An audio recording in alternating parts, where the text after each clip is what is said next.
김광수의 경제소프트.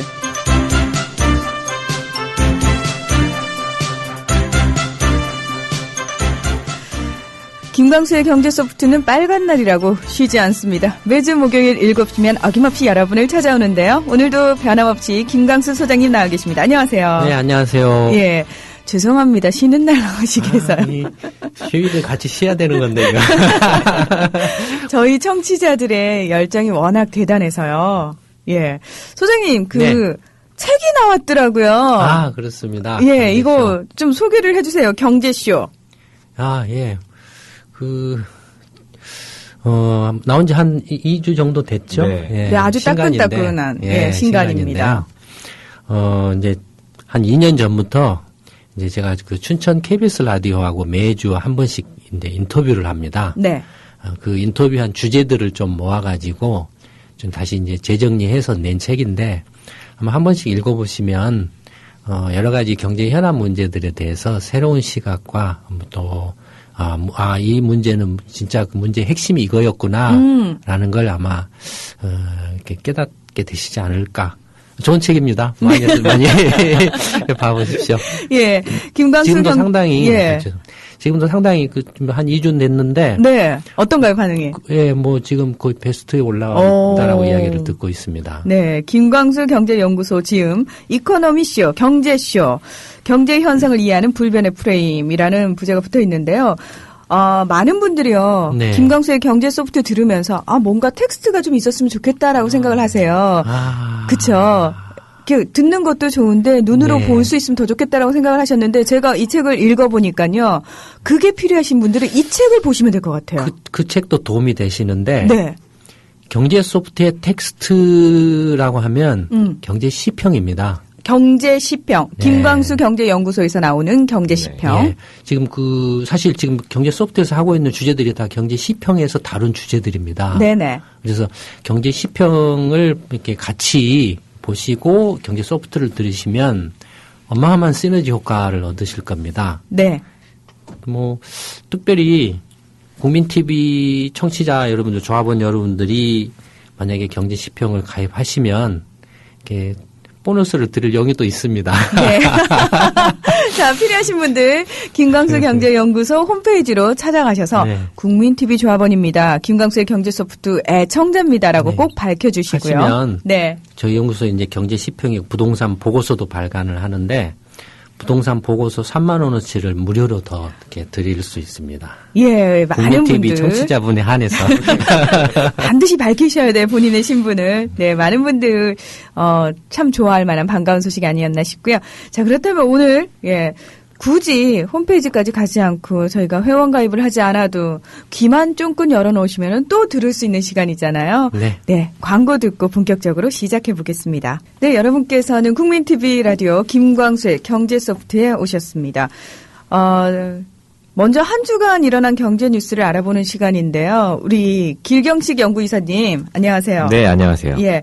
10월 들어서 조상훈의 뉴스피드에서 네. 경제 뉴스 전해주고 계시잖아요. 네. 많은 분들이 제대로 된 분석을 좀 들을 수 있어서 참 좋다라는 의견들 많으시더라고요. 네, 다행이네요. 아마 김광수의 경제 소프트를 통해서 좀 익숙해지셔가지고 더더욱 친근하게 느끼는 게 아닐까 그런 생각이 듭니다. 예, 좋습니다. 어떠세요, 소장님 좀 뿌듯하십니까? 예, 좋죠. 미남에다가 목소리도 좋고. 이게 TV였어야 되는데. 예, 아깝습니다. 자, 그렇다면 오늘 이제 첫 번째요. 네. 사실 지난번에 조상훈의 뉴스피드에서도 말씀해 네. 주셨습니다만 미국 정부가 문을 닫았다. 네. 이런 표현이 나왔습니다. 대체 무슨 얘기인지 다시 한번 설명 부탁드릴게요. 예, 미국 정부의 2014년 예산안이 여야 협상 실패로 처리되지 못함에 따라 미 연방정부가 10월 1일 0시 기준으로 폐쇄됐습니다. 쟁점이 되었던 것은 오바마 케어에 관한 부분이었습니다. 공화당이 장악한 하원과 민주당이 장악한 상원 간에 오바마 케어 관련 예산이 정치적 공방을 계속하면서 결국 최종적인 합의에 이르지 못하고 예산안이 확정되지 못해 미국 정부의 폐쇄 사태가 발생되게 되었는데요. 이 오바마 케어라는 것은 버락 오바마 행정부에서 추진 중인 건강보험 개혁안으로 하원에서 2010년 3월 21일에 통과가 되었고 2014년 1월 1일부터 발효될 예정입니다. 정부가 폐쇄되면서 각 정부 부처별로 필수 업무 외의 서비스는 중단이 되었습니다.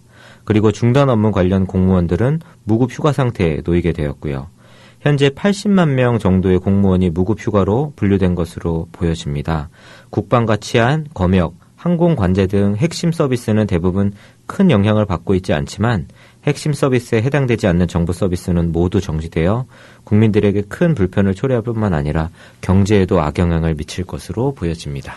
소장님, 저희가 설마 정부가 문을 닫겠느냐라는 얘기를 문을 닫을 수밖에 없다. 그래서 빨리 무언가가 돼야 된다라는 얘기 했거든요. 네. 닫았네요. 네. 예. 하여튼 이제 미국의 경우에는 한국하고 달라서 회계 기간이 이제 4월 1일부터 이제 10월 1일부터 다음 해 이제 9월 30일까지입니다. 네. 그렇게 이제 회계 기간이 되어 있는데 그래서 이제 10월 1일 날 2014년도 예산안이 미 의회를 통과를 못했어요. 그래서 이제 10월 1일부터 문을 닫게 된 거죠. 근데 문을 닫게 된 결정적인 이제 그 요인 중에 하나는 방금 이제 기사에도 있었던 것처럼 오바마 케어라는 거죠. 의료보험 제도입니다. 네. 미국의 의료보험 제도에 대해서는 아마 아시는 분들이 이렇게 많지는 않을 겁니다. 미국의 의료보험 제도 오바마 케어가 이제 문제가 된 게 이제 뭐였냐면 2010년에 법이 개정돼서 이제 이른바 미국도 이제 전 국민을 대상으로 한 이제 의료보험 제도 실시를 하게 됐거든요. 근데 이 오바마 케어가 이제 그 법안이 통과됐음에도 불구하고 이제 공화당과 민주당 간에 이제 결국에는 이렇게 이렇게 벼랑 끝 싸움이 붙어가지고 지금 이런 상황이 벌어졌는데 미국의 그 1인당 의료비가 1인당으로 치면 연간 $8,700 정도 그 정도 됩니다. 네. 근데 다른 선진국들의 경우에는 그 절반 정도도 안 됩니다. 그러니까 압도적으로 미국의 경우에는 의료비 지출이 많아요. 그렇네요. 근데 놀랍게도 영유아 사망률이 선진국 가운데 미국이 두 번째로 높습니다. 영유아 사망률은 좀 못 살고 가난하고 의료 선진국들만 따졌을 때. 선진국들만 따졌어도 미국은 최고의 선진국이라고 꼽히는 곳 아닌가요? 그렇죠. 그러니까 의료비 지출은 제일 압도적으로 많은데 이런 그 의료 서비스는 선진국 가운데서 거의 최악의 수준이거든요. 그래서 이제 그 오바마 케어라는 게 이게 말이 되느냐.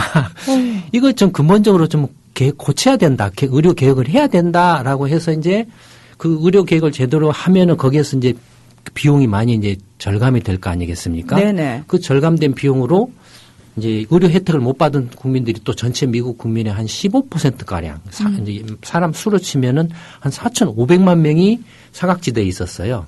근데 그 사람들한테도 이제 의료보험 혜택을 주자라고 이렇게 한 게 이제 오바마 케어의 이제 핵심입니다. 근데 오바마 케어가 이제 구체적으로 어떻게 그러면 그 현장에서 미국의 의료보험 제도가 적용이 되냐면 병원들은 다 민간이 소유를 하고 있죠. 네. 그러면 아픈 사람의 경우에는 이제 의료보험에 가입을 합니다. 가입하는 게 두 가지가 있습니다. 하나는 이제 그 연방정부 차원에서 가입하는 이제 메디케어라는 게 있고. 네. 그 다음에 이제 주정부 차원에서 가입하는 이제 메디케이드라는 게 있습니다. 그러니까 메디케어라는 것은 이제 소득이 있는 사람은 무조건 이제 사회보장세라고 해서 이렇게 무조건 연금하고 같이 합쳐가지고 떼는 겁니다. 저희들 지금 국민건강보험공단에서 그거 똑같은 거죠. 그런 느낌이죠. 반면에 이제 메디케이드라는 건 65세 이상 이제 노령층 중에서 못 사는 사람들, 저소득층에 대해서 이제 이른바 사회 안전망 차원에서 이렇게 지원을 해주는 거죠. 네. 그래서 이제 메디케이드가 이렇게 이제 말하자면 이제 메디케어와 메디케이드 두 가지가 있는데 그러면 이 두 개 가입하면은 이제 아팠을 경우에는 병원에 가거든요. 네. 병원에 가면 문제는 뭐냐면은 이제 그 정부가 병원에 한국 같은 경우는 보험료를 지급을 해 주지 않습니까? 네. 근데 미국의 경우에는 이제 보험사를 정합니다. 보험 상품들이 있어. 의료보험 상품들이.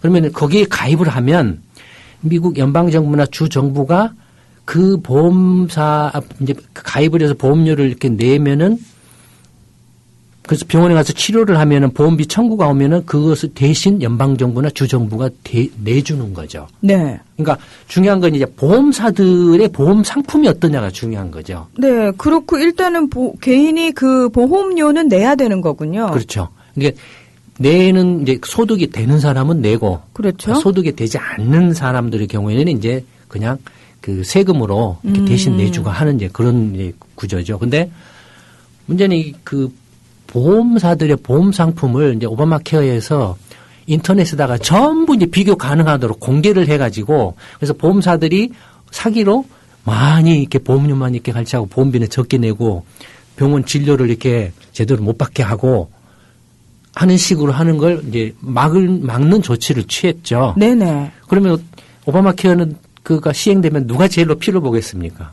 보험사들이요. 그렇죠. 그 보험사들이 공화당을 끼고 지금 반대를 하고 있는 거죠.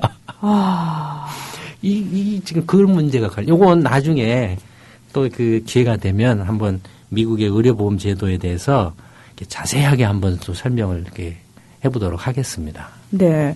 아무리 그 로비 단체가 판을 치는 미국이라고 하지만 사실 전 국민이 좀 들고 일어나면 괜찮지 않을까라는 생각이 드는데.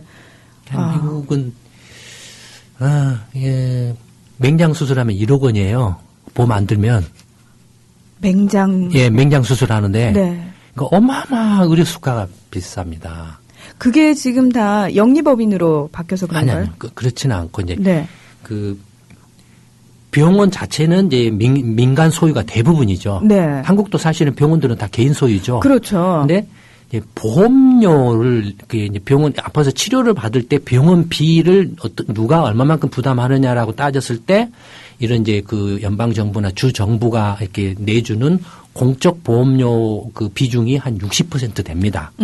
나머지 이제 40%가 이제 개인이 개별적으로 가입해서 한다든지 뭐 기타 등등. 근데 기본적으로 그렇게 하기에는 수술비가 터무니없이 너무 비싸다는 그러니까 느낌이 있거든요. 오바마 케어 중에 하나가 이제 그런 이제 의료 수가 조정도 들어있고 그래서 의사들이 막 반대를 했어요. 그다음에 거기도 사기가 많습니다. 그렇군요. 허위 진료. 한국도 지금 그래서 건강보험공단에서 이렇게 이제 확인증 같은 거 이렇게 보내잖아요. 이런 네네. 진료 받은 적이 있습니까? 라고 하잖아요. 미국도 그게 좀 상당합니다. 그래서 그걸 단속을 이제 하는 내용들이 들어가 있어요. 그러니까 그 보험사나 의사협회나 이런 제약사들이 반대가 심하죠. 예, 참. 그곳이나 이곳이나 힘 있는 자들로 행보는 비슷하네요. 예, 가슴이 아픕니다.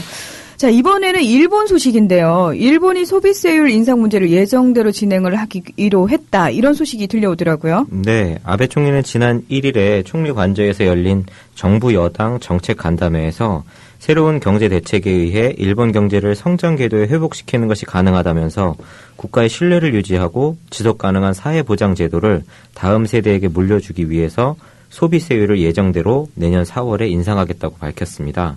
일본의 소비세율 인상은 1997년 4월에 3%에서 5%로 올린 뒤 17년 만의 일인데요. 소비세율을 내년 4월에 8%, 2015년 10월에 10%로 각각 올리는 계획은 지난해 국회를 통과해 법제화한 사안이지만 경기에 타격을 줄 수 있다는 우려가 제기되면서 아베 정권이 그간 고심을 해왔습니다. 일본 정부는 소비세 인상에 따른 경기 악영향을 막기 위해서 5조엔, 우리나라 돈으로 환산하면 55조 원 정도 되는데요. 5조엔 규모의 예산을 들여 대지진 부흥 사업을 조기에 시행하고 공공사업도 확대할 계획이라고 합니다. 또 2020년 도쿄 하계올림픽에 대비해 교통, 물류망을 정비하고 저소득층 2,400만 명에게 1인당 1만 엔에서 1만 5천 엔의 보조금을 지급하는 방안도 시행할 계획이라고 합니다. 또 내수 확장을 위해 종업원의 임금을 인상한 기업과 투자를 확대한 기업을 대상으로 9천억 엔 규모의 감세 방안도 포함되어 있다고 합니다. 네. 일본이 소비세율을 인상하는 게 우리가 왜 알아야 되는 경제 뉴스인지 자세히 설명을 좀 부탁드릴게요. 네. 지금 경제적인 중요도로 치면 네. 미국 연방정부 이제 폐쇄, 그다음에 이제 아베노믹 일본 소비세 인상, 그다음 세 번째가 이제 뒤에 나오는 중국의 이제 상하이 자유무역지대, 네 번째가 이제 한국의 이제 박근혜 대통령의 공약 그 후퇴, 뭐 이런 정도 느낌입니다. 지금 현재 상황으로는 지금 시점에서 네. 아베노믹스의 그 결정적인 어떤 그 영향을 미칠 수 있는 그런 이제 요인이기 때문에 소비세 인상 문제가 상당히 중요합니다. 사실 그동안 그 일본 정권들이 이렇게 어떤 세금을 올릴 때는 이제 단체로 뭐 의회 해산이라든지 이런 걸 걸고 할 정도로 굉장히 국민들의 눈치를 많이 봤었거든요. 그렇죠. 예. 근데 하여튼 그 아베노믹스를 이제 내세워서 이제 정권도 잡고 총리가 됐는데 아베 총리가. 네. 그래서 세 개 화살을 냈죠. 아베노믹스 이제 핵심이. 하나는 이제 일본은행이 무제한으로 이렇게 엔화 찍어서 이제 뭐 이렇게 미국 FRB처럼 하겠다라는 게 첫 번째 화살이고요. 두 번째는 이제 일본 정부가 이제 정부 채무가 어마어마하죠. 지금 1,000조엔 넘어갔으니까. 네, 지난주에 잠깐 말씀해 주셨어요. 네, 예. 1,000조엔 넘어갔어요. 어마어마한데 그런 상태에서도 이래 망하나 저래 망하나 망하는 건 어차피 똑같다. 그럴 바에는 지금 더 빚이라도 조금 더 내가지고 경기를 마지막으로 한번 이렇게 마른 장작 한번 더 이렇게 마른 수건 쥐어 짜듯이라도 해가지고 좀 살려보자. 뭐 이제 그런 차원에서 두 번째 화살이 이제 재정 적자를 동원해서라도 경기를 좀 부양한다라는 두 번째 화살이고요. 그다음에 세 번째 화살이 이제 구조개혁이죠. 구조개혁을 통해서 규제 완화나 이런 걸 통해서 민간 부분들이 적극적으로 좀 투자도 활성화하고 일자리도 만들어내고 한다라는 그거였고요. 네 번째 화살이 이제 동경올림픽 유치. 네. 네. 뭐 이런 정도인데 소비세 인상을 이제 내년 4월 달에 하게 되면 사실 지금 이미 일본은행의 그 첫 번째 화살, 일본은행이 무제한 엔화를 찍어내서 부양한다는 화살은 이미 부러져 버렸어요. 부러진 상태라고 해도 과언이 아니에요. 왜냐하면 지난 5월 달에 FRB 버냉키 의장이 출구전략 딱 그 떠드는 바람에 그냥 순식간에 그냥 뚝 하고 부러져 버린 거예요. 효과가 없어져 버린. 두 번째도 이제 적자가 계속 지금 1,000조엔을 넘어가고 있는데 대책 없이 이렇게 적자만 내서 이렇게 과연 이게 그 괜찮냐라는 소리가 지금 일본 내에서도 어마어마하게 있습니다. 막 아주 굉장히 많은 반대들이 있어요. 그러니까 그런 가운데서 구조개혁도 뭐 그동안에 그럼 구조개혁에 뭐 20년 동안 구조개혁 안 떠들어서 구조개혁 안 해서 이렇게 장기 침체했냐. 계속 똑같은 소리 해왔는데 뭐 아베 총리라고 뭐 아베노믹스라고 구조개혁 떠든다 그래서 다를 바가 뭐가 있겠느냐 뭐 이런 느낌이었어요. 네. 그러니까 아베노믹스가 사실은 거의 이게 그 좀 그 효과가 없는가 아닌가라는 회의적인 시각이 상당한 그런 이제 상태에서 또 소비세를 인상을 한다고 하니까 소비세를 인상을 해서 이제 타격을 이렇게 받았던 게 이제 97년 아까 뉴스에 나왔던 그 당시에 이제 자민당의 하시모토 총리라는 사람이 그때도 일본이 이제 정부 이제 채무가 많아가지고 야 지금 이래 갖고는 안 된다. 그래서 그 재정 건전화를 해야 된다. 그래서 소비세 인상을 하자. 그래서 3%에서 5% 올렸는데 선거에서 대판 깨져버렸어요. 예, 대패했죠. 네, 그다음에 일본 경제도 그냥 다시 이렇게 조금 살아내다가 다시 뚝 부러져 버렸어요. 그러니까 그 이제 그 안 좋은 추억이 굉장히 강하게 남아 있어서 아베노믹스가 지금 화살이 다 부러지려고 하는 상태에서 소비세 인상하면 이제 완전히 부러져 버리는 거 아니냐라고 이제 겁을 낸 거죠, 지금. 네, 왜냐면 학습 효과가 한번 있으니까요. 네. 예. 그래서 이제 소비세 인상을 이렇게 하되 그걸 좀 보완할 수 있는 경기 대책을 대규모로 하자. 또 법인세도 좀 이렇게 실효세율을 명목세율은 그대로 두더라도 실효세율을 좀 이렇게 많이 이렇게 깎아주자. 이제 이런 조치들을 이제 통해서 좀 보완을 하겠다라는 거죠. 그러니까 실제로 국민들이 체감할 수 있는 세금 부분에 있어서 약간의 그 조금 낮춰주게 되면은 아무래도 반발이 좀 덜하지 않겠느냐.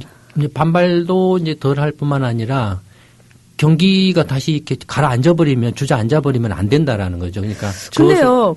그 소장님 저희 죄송합니다만 그런 얘기 하잖아요. 경제는 쉽니다라는 말도 있지 않습니까? 예, 뭐 물론 그런 말 그가 이제 감각적으로 말씀드리면 개인적으로는 한 5% 전체 경제를 100이라고 치면 쉽니다라고 하는 그 비중이 차지하는 게 한 5% 그 정도입니다. 그러니까 예를 들어서 제가 왜 그 말씀을 드렸냐면은 자 여러분 이렇게 소비세율을 올리더라도 아까 말씀하신 것처럼 다른 완충 장치들을 통해서 실제로 여러분이 체감하시는 건 그렇게 무섭지가 않습니다라고 계속해서 설명을 하고 설득을 해야 되는 과정이 반드시 동행이 돼야 된다는 거죠. 네. 뭐 일본 내부적으로는 뭐 이제 소비세 인상과 이건 반드시 해야 되는데 일본 정부 채무가 너무 어마어마하기 때문에 네. 이건 해야 되는데 그러면 이제 반대편에서 이제 경제가 더 다시 가라앉아 버리는 거 아니냐. 뭐 어떻게 하는 게 가장 현명하게 하는 방법이냐를 둘러싸고 계속 갑론을박을 해왔죠. 거의 일본 전 국민들이 다 관심을 가지고 그런 갑론을박을 해왔죠. 네. 혼합재료님께서요. 일본도 부자 증세 같은 것은 절대 안 하는군요. 라고 올려주셨는데. 경제시평에 설명을 했습니다. 일본하고 미국, 한국을 비교를 해놨는데요. 네. 한국 건 이미 나갔고 이번 주 시평이었나요? 네, 이번 주. 미국과 일본의 부자 증세에 대해서 설명을 해놨습니다. 네네. 일본의 경우에 결론만 말씀을 드리면 일본의 경우에는 부자 증세 논란이 거의 없습니다. 논란이 없다. 논란 자체가 없어요. 근데 미국은 끊임없이 부자 증세 논란이 이렇게 되풀이되어 오고 있습니다. 왜 그러냐 하면은 일본의 경우에는 특히 고소득자에 대한 누진세율의 형평성이 딱 제대로 되어 있습니다. 그러니까 대부분의 사람들이 공감할 정도의 세율로 납득을 한다라는 거죠. 예. 실효세율이 명목세율도 이렇게 돼 있지만 그보다도 중요한 건 실효세율이거든요. 그렇죠. 왜냐하면 소득공제나 세공제를 통해 가지고 명목세율이 높아봐야 뭐 고소득자 명목세율을 높게 때려봐야 소득공제나 세공제를 대폭 해줘버리면 실효세율은 툭 떨어져 버리거든요. 그렇죠. 일본의 경우에는 그 명목세율도 높지만 실효세율도 그게 비례해서 이렇게 과세 누진율이 형평성이 이렇게 맞춰져 있기 때문에 일본 국민 누가 봐도 거기서 이렇게 반발할 여지가 없어요. 근데 미국의 경우에는 명목세율은 한국도 마찬가지입니다. 명목세율은 부자일수록 높습니다. 네. 높게 책정이 돼 있어요. 근데 소득공제나 세공제까지 감안한 실효세율을 보면 한국하고 미국은 뚝 끊어져 버려요. 사기당한 느낌이죠. 네. 그래서 이제 박근혜 정부도 지금 이제 이른바 이제 부자 증세 이야기를 하고 있지 않나 보이죠. 미국 같은 경우는 레이건 정부 때도 부자 감세했다가 빚이 팍 늘어나니까 다시 레이건 정부 말기 때는 그거 취소했다가 부시 정부 때 또 감세 조금 했다가 그 아들 부시 때 네네. 2000년 1년에 그 부자 감세 또 왕창해가 빚이 폭증했다가 오바마 정부 때 그걸 다시 이제 증세를 하려 했는데 금융위기가 터져가지고 연장을 했죠. 한 2년 정도. 연장하다가 이제 작년 2012년에 12년 말인가 올해 들어와서 이제 그거 일부 이제 부자 증세. 그러니까 2012년에 오바마 정부에서 이제 그 부시 정부 때 했던 부자 감세 부분을 다시 일부 이제 폐지를 했죠. 그래서 지금 세율이 조금 높아져 있습니다. 그래도 여전히 그 과세 형평성이 깨져 있는 상태에서 미국하고 한국은 끊임없이 부자 증세 논란이 있어요. 일본은 없어요. 예. 저희가 그 혼합재료님도 질문을 통해서 굉장히 좋은 걸 배웠네요. 이것도 그 다음번에 한번 하려고 그랬는데 먼저 나왔네. 예. 미국은 공화당 쪽에서 집권을 할 때마다 부자 감세 이야기가 나왔다가 또 그런 실수를 반복하는 일이 벌어지고 있네요. 자, 이번에는 이제 아까 잠깐 말씀하셨습니다. 중국 상하이 자유무역지구 이번 주부터 가동을 한다는 소식이 들어와 있습니다. 네, 지난 1일에 발표된 저희 김광수 경제연구소 중화경제보고서에 따르면 이번 주부터 상하이 자유무역지구가 정식 가동된다고 합니다. 이 상하이 자유무역지구는 시진핑 정부가 들어선 3월부터 빠르게 추진이 되었고 리커창 총리가 취임 직후에 지구를 시찰한 뒤 시범지구 운영이 급물살을 탔다고 합니다. 상하이 자유무역지구에서는 금융시장을 비롯해 서비스, 무역 등에 대한 개혁과 개방이 중점이 될 것으로 보여지고 이에 맞춰 중국 정부의 구조조정과 관리 감독 등 제도 및 환경도 개선될 예정이라고 합니다. 1979년 선진특구에 대한 개혁 개방 조치가 중국의 고도성장을 이끌어냈다면 이번 상하이 자유무역지구 개설은 중국 경제성장의 질을 높이는 계기가 될 것으로 보인다고 합니다. 상하이 자유무역지구는 중국 정부의 국가 전략 프로젝트로 21세기 중국 경제의 개혁 개방 모델이라고 할 수 있고 더욱이 금융과 서비스 시장의 개방만이 아니라 정부의 구조 개혁과 새로운 투자 관리 시스템의 도입, 무역 발전 방식 전환 등 총체적인 개혁을 함께 시도할 것으로 보인다고 합니다. 또 이로부터 금리의 자유화, 환율의 자유화, 위안화의 국제화 등으로 일컬어지는 중국의 금융개혁이 탄력을 받게 될 것이며 가공무역 중심의 대외 교역은 해외 선진 기술을 보다 쉽게 유치함으로써 무역 구조의 개선도 꾀할 수 있을 것으로 예상이 된다고 합니다. 또한 중국 정부가 주력하고 있는 첨단 산업의 주요 거점이 될 것으로 보여서 중국의 제조업 구조 조정에도 영향을 미칠 전망이라고 합니다. 네, 세계의 공장이라고 하는 중국이 상하이의 자유무역 지구를 가동을 시킨다. 주목을 해봐야 되는 부분이긴 하죠. 네, 예. 상당히 이제 뭐 세계 경제 흐름에 있어서 상당히 큰 이제 전환점이 될 수도 있는 이제 이슈라고 생각을 합니다. 네. 지금 이제 상하이 이제 자유무역 지대를 이렇게 만든다라고 하는 건 예, 느낌상으로는 미국 뉴욕 예, 국제금융센터, 영국 런던 이제 시티 국제금융센터, 동경 이제 국제금융센터 이게 3대 국제금융센터라고 할 수 있거든요. 네. 거기에 이은 이제 이제 중국 상하이를 이제 국제금융센터로 이제 이렇게 키워가겠다라는 야심찬 계획이죠. 되게 이제 이런 국제금융센터가 성립할 수 있는 조건들이 있습니다. 한국 같은 경우도 뭐 인천경제자유국을 뭐 국제금융센터로 한다라고 뭐 계속 떠들었는데 허브 만들고 했는데 안 되잖아요. 네네. 안 되는 이유가 이 조건들을 갖추지 못했기 때문에 안 되는 겁니다. 아. 그러니까 이런 국제금융센터가 되기 위한 조건들은 첫째는 기축통화국이어야 된다는 거예요. 아. 미국은 달러죠. 네. 영국은 파운드하죠. 유로권을 가지고 있죠. 사실상. 그다음에 일본 동경은 이제 엔화죠. 그러니까 기축통화라고 하면은 세계 지금 결제통화죠. 그렇죠. 예. 그러니까 몇 가지가 있죠. 정확하게 좀 짚어주시죠. 그러니까 미국 달러, 뭐 유로화, 엔화, 영국 파운드화 뭐 이런 정도죠. 네. 거기에 이어서 이제 중국도 이제 상하이 국제 자유무역 지대를 만들어서 이제 가겠다라는 건데 그래서 위안화를 국제 통화로 이렇게 만들어 위안화의 국제화라는 게 그런 거거든요. 네네. 기축통화국이어야 되는데 국제금융센터가 이렇게 형성되려면 두 번째는 뭐냐면은 그 배후에 어마어마한 경제권이 있어야 된다는 거죠. 뉴욕은 어디가 있습니까? 미국 경제 자체죠. 세계 25%의 경제 규모를 가지고 있죠. 영국은 유럽이죠. 그렇죠. 유럽 경제를 가지고 있죠. 일본은 일본 경제죠. 세계 뭐 3위의 경제 대국이니까 일본을 비롯한 한국, 대만 이쪽 아시아권을 이게 뭐랄까요, 이렇게 같이 끼고 있죠. 이제 상하이 국제자유무역센터는 배후 경제권으로 중국이라는 또 예. 세계 이제 2위 규모를 갖는 경제권이 있죠. 그에 비하면은 근데 인천 경제자유국이 국제금융센터가 될 수 없는 건 첫째는 기축통화가 아니고 원하는 마이너 커런시예요. 네. 주변 통화예요. 그다음에 배후 경제권이라고 해봐야 한국 경제밖에 없어요. 너무 작아요. 근데 소장님, 저희가요, 지금 소장님이 너무나 경제학자 입장에서 정확하게 짚어주시잖아요. 그러면은 안 될 게 뻔한데 그 조건들이 충족이 안 됐음에도 불구하고. 그러니까 실패했잖아, 인천자유국. 그거를 고집했던 이유는 뭔가요? 바보들이 아닐 텐데. 예, 그래서 이제 관료 나리들하고 정치 나리들이 네. 나라 경제를 이렇게 어렵게 만들고 있다라는 거죠. 이런 거 하나를 봐도. 예, 그다음에 이제 또 하나 이렇게 국제금융센터가 될 수 있는 조건들은 역사적인 이제 배경. 예를 들어서 이제 네덜란드의 이제 암스테르담이라든지 홍콩 같은 거는 싱가포르라든지 이런 것들이 이제 또는 두바이라든지 이런 것들은 이제 국지적인 이제 역할을 하고 있거든요. 네. 이런 것들이 다 이제 역사적인 배경을 가지고 있습니다. 물론 두바이 같은 경우도 이제 중동권을 가지고 있고 네덜란드도 이제 암스테르담도 유럽 있고 홍콩은 이제 중국이고 싱가포르는 아세안권을 가지고 있거든요. 그러니까 이미 이런 세 가지 조건들을 갖출 때 국제금융센터로서 이렇게 성립할 수 또는 이렇게 커갈 수 있는 이제 조건들이죠.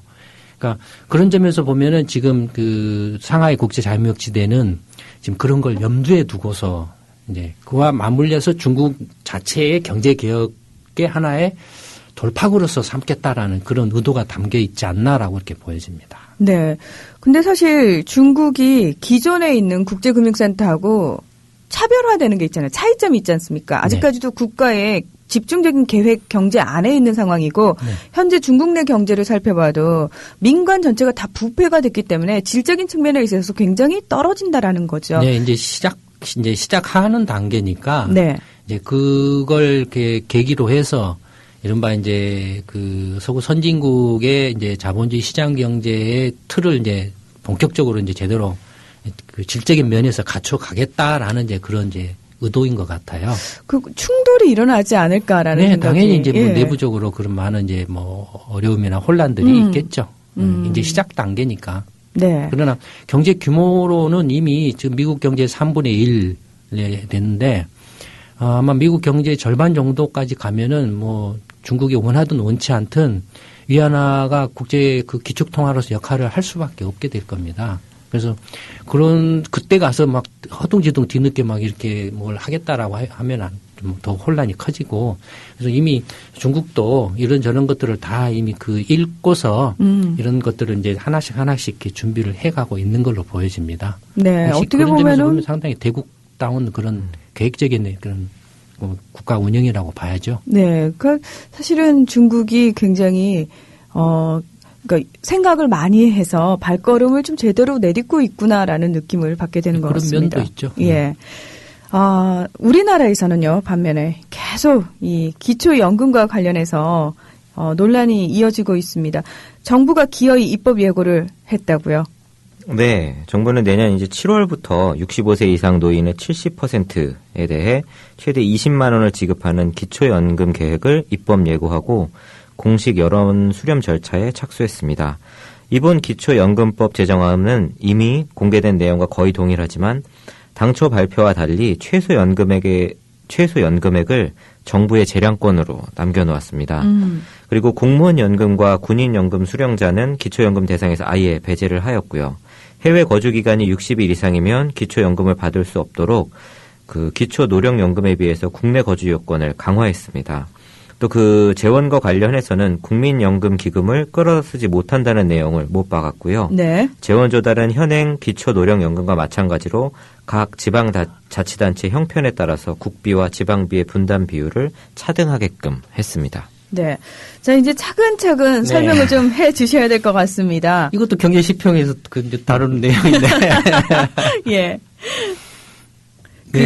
첫 번째가요. 예, 하나하나 이제 좀 보면은, 설명이 좀 필요한 게요. 일단, 지난번에 그 말씀을 하셨어요. 이 기초연금하고 국민연금은 반드시 분리가 된 거다. 네. 예, 동일하게 돌아가는 거 아니다라고 말씀은 하셨는데요. 이제, 저희가 얘기 듣기로는 국민연금에서 예를 들어서 20만 원을 받으시는 분이다.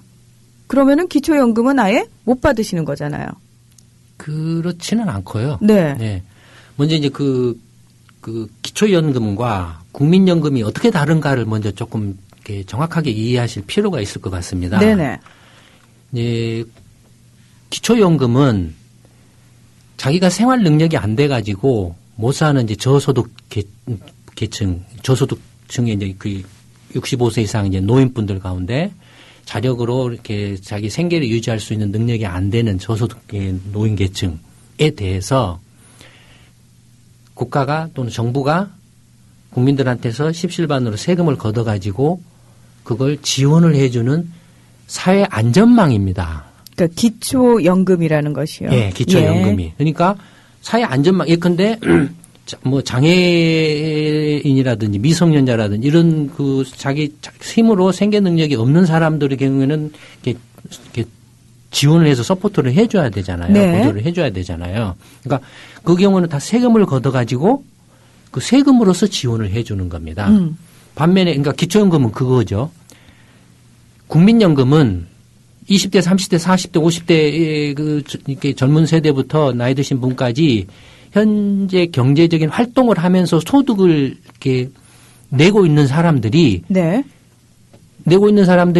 자기 스스로도 은행에 예금을 한다든지 해서 노후 대비를 할 수가 있죠. 네네. 근데 개인 차원에서 노후 대비를 하는 것보다는 정부가 그걸 다 한꺼번에 모아가지고 국민연금이라는 이름을 붙여가지고 한꺼번에 관리를 하겠다라고 한 게 이제 국민연금입니다. 이것은 그냥 사회보험제도입니다. 네. 사회 안전망이 아니고, 그러니까 복지제도라기보다는 이건 그냥 사회 공동 보험 상품이죠.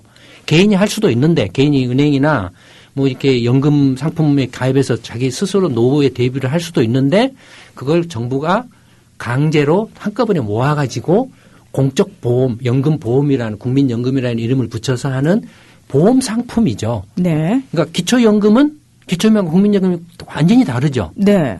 그러니까 기초연금은 생활 능력이 안 되는 그 65세 이상 노인분들에 대해서 세금으로서 공동체 차원에서 지원을 해 주는 거고, 이건 소득을 이렇게 내는 사람들이, 자력으로 이렇게 소득을 내는 사람들이 미래 노후를 위해서 자기가 보험을 들어놓는 그런 거죠. 네. 그러니까 시작점이 그렇게 다른 건 알겠는데요. 네. 이제 문제가 되는 게 이 연금들을 각각 수령할 나이가 됐을 때 상황의 문제 아니겠습니까? 네.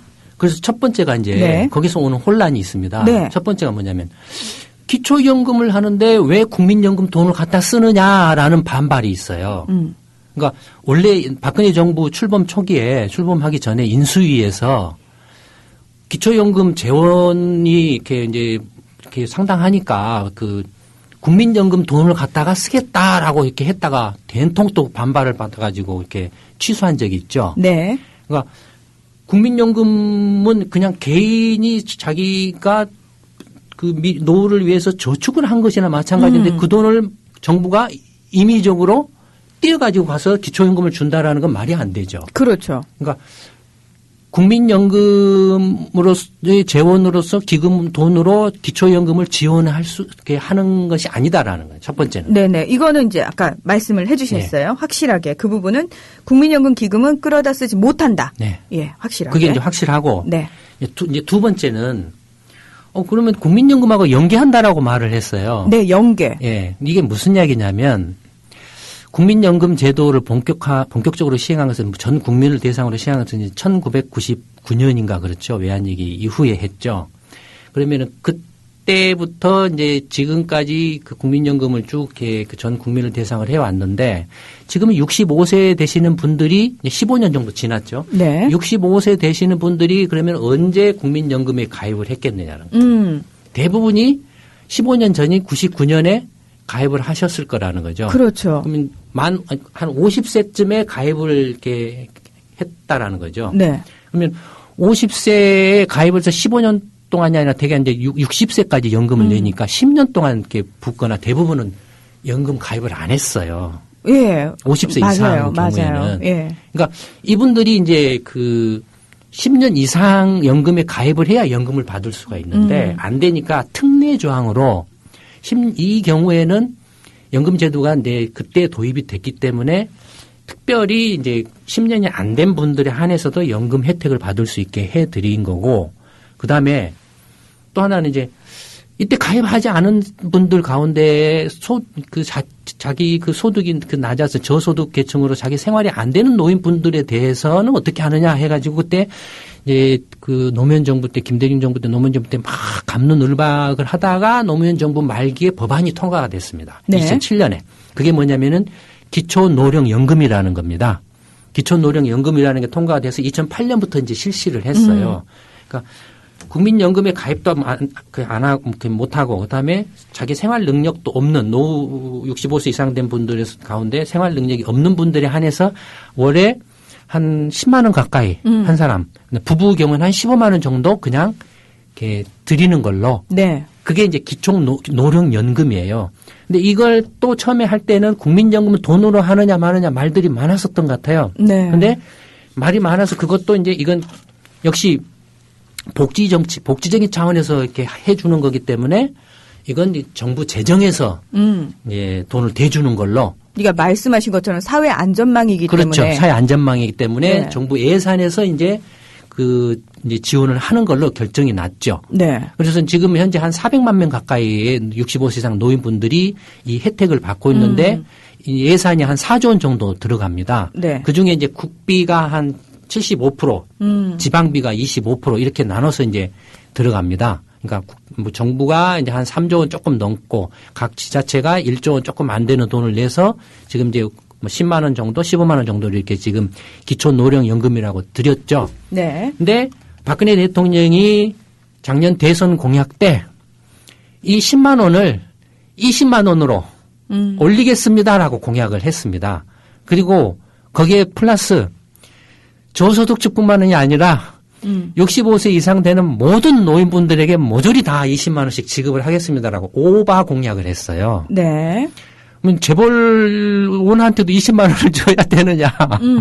그런 문제가 있죠. 그러니까 이제 지금 와서 이제 그런 이제 다시 이제 올해 이제 내년 2014년도 예산을 지금 이제 정부가 이제 지난주에 발표를 했는데 이 기초연금을 이렇게 65세 이상 노인분들한테 공약대로 한 600만 명 되는데 이분들한테 전부 20만 원씩 모조리 다 드리려고 하다 보니까 월 20만 원이면 1년이면 한 사람에 240만 원이거든요. 예. 그러면 그 연간으로 환산하면 한 14조 원이 넘습니다. 네.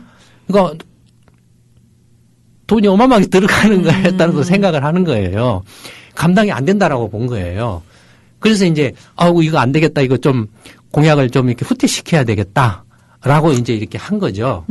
그래서 이제 공약을 후퇴시키는데 어떻게 하냐면은 그 65세 이상 노인분들 가운데 70%만 혜택을 드리도록 하겠습니다. 상위 30%는 이거 20만 원 안 받으셔도 충분히 먹고 사실 수 있는 형편이 되니까 그분들은 조금 이렇게 제가 오버했습니다. 잘못했습니다라고 이야기를 한 거죠. 그래서 70%에 대해서만 20만 원씩 드리겠습니다라고 했는데 70%에 대해서 그럼 20만 원을 다 드리느냐? 70%에서 20만 원 드리려고 계산을 해보니까 그것도 한 11조 원이 돼요. 네. 그것도 많아요.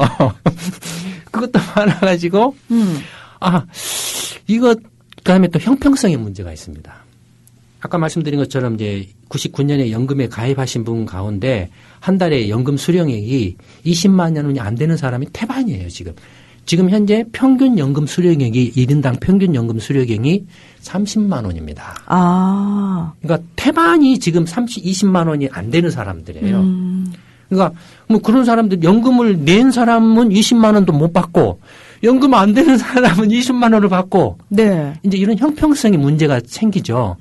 그래서 이제 이런 형평성의 문제를 조금 해소하기 위해서 기초연금 20만 원을 상한으로 하되 연금을 예를 들어서 연금을 10만 원을 받으신 분이 계시다라면 그분은 20만 원 다 드리기는 뭐하고 10만 원이나 한 15만 원 정도 드리겠습니다. 라는 게 이제 박근혜 대통령이나 지금 그 박근혜 정부가 말하는 기초연금과 국민연금과의 연계입니다.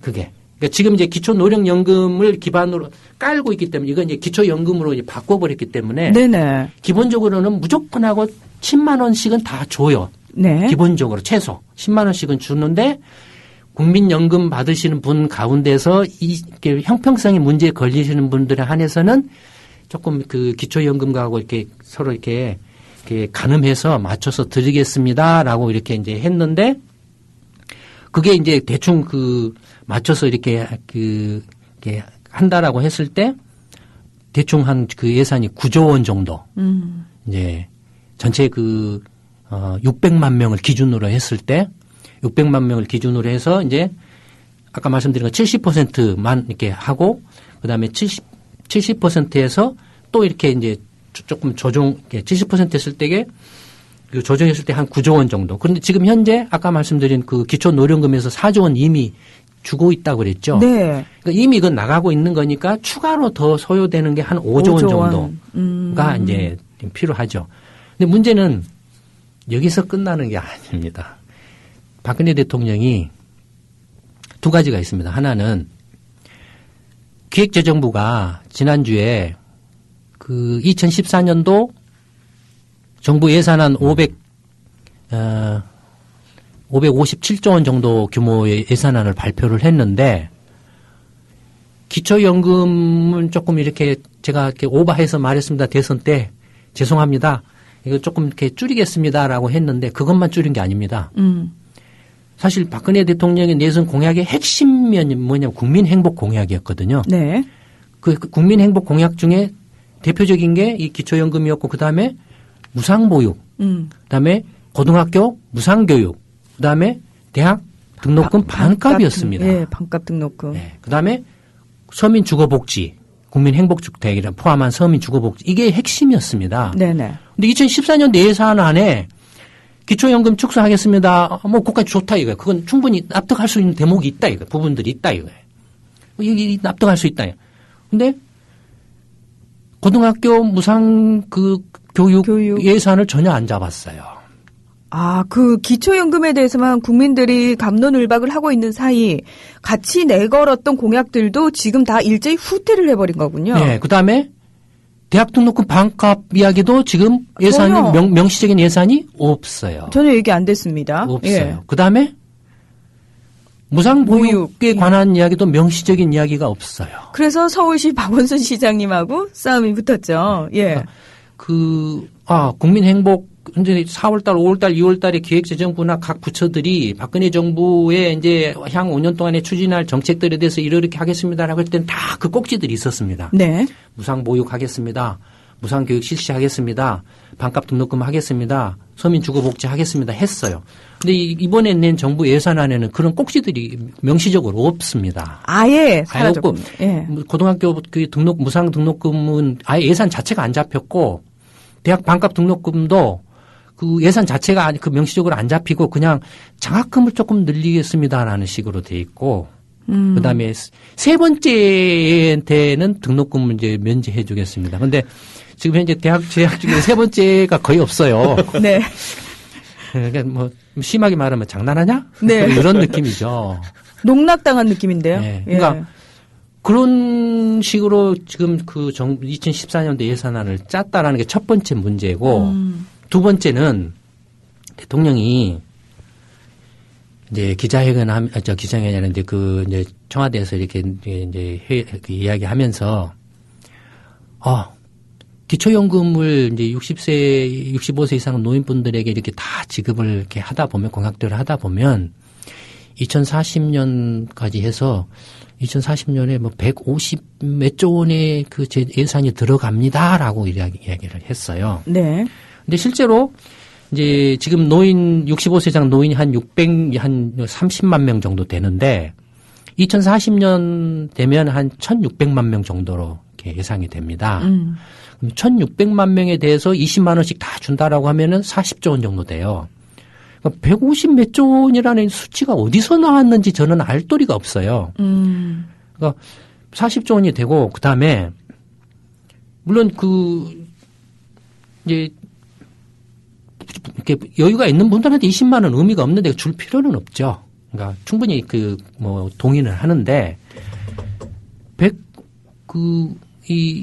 지금 국민연금 가입 지금 계산을 잘못했다는 걸 제가 지적을 하는 거예요. 네. 어떤 걸 잘못했냐면은 기초연금에 추가 재원이 앞으로 가면 갈수록 거의 안 들어간다라는 겁니다. 무슨 이야기냐면 아까 말씀드렸던 것처럼 지금 65세 이상 노인분들 가운데 기초연금을 받고 계신 분들의 숫자가 늘었다가 처음에 팍 늘었다가 2010년, 2011년, 2012년 3년 동안에 멈추고 있습니다. 네, 거의 400만 명 정도로 멈추고 있어요. 그렇게 안 늘어나고 있어요. 이건 뭘 말하냐면은 이제 국민연금 가입하신 분들이 점점 늘어나가지고 기초연금 대상자가 아니라는 거죠. 시간이 가면 갈수록 기초연금 대상자가 다 이제 줄어든다라는 겁니다. 그렇죠. 왜냐하면 국민연금 가입자들이 그렇죠. 늘어나기 때문에. 그러면 웬만하면 다 20만 원 이상은 다 받게 돼요. 되는 거죠. 근데 그런 걸 생각을 안 하고 그냥 뭐 157조 원 예산이 이렇게 들어가는 것 같습니다. 근데 저희가 온갖 수단과 방법을 통해서 그 숫자가 어디서 나왔나 이렇게 따져보고 계산을 하려고 해도 그런 숫자를 맞출 수가 없어요. 그러니까 저희 연구소가 그 기초연금을 2040년까지 이렇게 계산해 보면 지금 현재 4조 원 정도 수준에서 거의 끝나버립니다. 지금 현재 예산 수준에서. 조금만 지나면. 그러니까 극단적으로 이야기하면 박근혜 정부 임기 5년 동안에 그냥 65세 이상 노인분들 70%한테 눈 딱 감고 20만 원씩 하고 국민연금에서 형평성 어긋나는 분들한테 좀 더 얹어드리겠습니다라고 하고 그 뒤에 좀 문제가 된다라면 그 뒤에 다시 한번 생각해 보겠습니다라고 하는 게 더 나았을지도 모른다. 굳이 이렇게 분란을 만들어서 욕을 얻어먹을 이유가 없었군요. 예. 머리를 잘못 썼네요. 모르면 이렇게 당한다는. 그러네요. 모르면 보세요. 이렇게 나라 경제를 운영한다는 게 장난이 아니죠. 아니 근데 분명히 주변에 경제 전문가들이 박을 거렸을 텐데요. 그분들은 뭐 하시는 분들인가요? 전 진짜 정말 궁금해요. 노벨상을 한 사람만 타죠. 1등은 한 사람뿐이죠. 예, 그렇군요. 근데 이제 또 하나 이제 질문도 올라왔는데요. 네. 이렇게 그 기초연금도 국비와 지방비 분담을 같이 하는 거죠. 이렇게 네. 되면은 사실 또 문제가 되는 게 뭐냐면 과연 그 분담 세율을 어떻게 할 것이냐. 네, 지금 현재 이제 분담률이 아까도 말씀드린 것처럼 네. 이제 75대 25입니다. 그러니까 지자체가 한 25를 분담을 하는데 이제 뭐 아까 그 기초연금도 그렇고 보육 문제도 그렇고 이제 이 중앙 정부하고 지자체 간에 이제 그 재정 그 세입 이제 그 세수 비율 같은 것도 조정을 해야 되죠. 네. 지금 이제 그게 지금 과제로 남아 있습니다. 그렇죠. 아마 지금 이제부터 본격적으로 각 지자체들하고 각 지방 정부하고 이제 중앙 정부 간에 그런 조정이 일어날 겁니다. 그거는 그건 기술적인 문제죠. 기술적인 문제고 전체적으로는 뭐 어찌됐든 간에 누가 내든 간에 내야 될 돈이니까 입법이 되면은 법으로 정해져 있기 때문에 네. 누가 하든지 해야 되거든요. 그걸 중앙 정부가 돈을 내느냐 지방 정부가 내느냐 하는 이제 그 정도의 차이일 뿐이죠. 다만 이제 누가 돈을 내냐에 따라서 행세를 한다는 거죠. 정치적으로. 그 사실은 그 지방 정부와 중앙 정부 간의 어떤 기싸움의 그 사이에서 혹시라도 그런 복지 혜택에 공백이 생긴다거나 또는 국민들이 시민들이 피해를 볼 수 있는 상황이 벌어지지 않을까. 정치적 타격 그런 네. 상황이 벌어지면 무엇보다도 대통령이나 집권당이 정치적 타격을 받죠. 그쪽이 가장 먼저. 왜냐하면 이제 실제 나라 경제를 책임지고 있고 실제 집권을 하고 있기 때문에 네네. 우선적으로 가장 큰 타격을 받게 되죠. 네. 아, 저희가 오늘 몇 가지 얘기 안 한 것 같은데 벌써 시간이 이렇게 됐네요. 네. 예. 자, 오늘도요, 정말 어려운 경제 뉴스를 알아듣기 쉽게, 이해하기 쉽게 쏙쏙 분석해 주셔서 너무너무 고맙습니다. 두 분 오늘 고맙습니다. 네, 고맙습니다. 감사합니다. 네, 김강수의 경제 소프트는 다음 주 목요일 7시에 다시 찾아오겠습니다. 함께 해주셔서 고맙습니다.